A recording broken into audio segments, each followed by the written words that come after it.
कंबर जो सिटी थाणो जेको 1 करोड़ रुपए जी लागत सां उन जी नई इमारत तामीर थी, जंहिं जो इफ़्तिताह ॾोहारनि सां मुक़ाबले में ज़ख़्मी थियल पुलिस अहलकारनि मोहम्मद इस्माइल बुरोही अताउल्लाह जलबाणी कयो। उन सिलसिले में तक़रीब कोठाई वई, जंहिंमें SSP समेत वापारियुनि ऐं शहरियुनि शिरकत कई। SSP कंबर साजिद अमीर सरदोज़ई तक़रीब खे ख़िताब कंदे चयो त IG सिंध पुलिस तरफ़ां थाणनि जी मरमत लाइ 1 करोड़ रुपया ॾिना विया हुआ।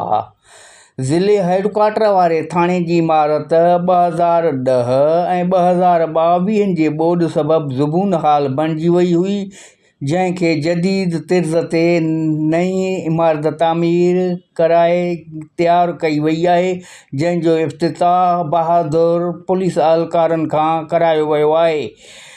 कैमरामैन शोएब अहमद खोसो सां गॾु मोहम्मद मिठल, कोशिश डिजिटल, कंबर।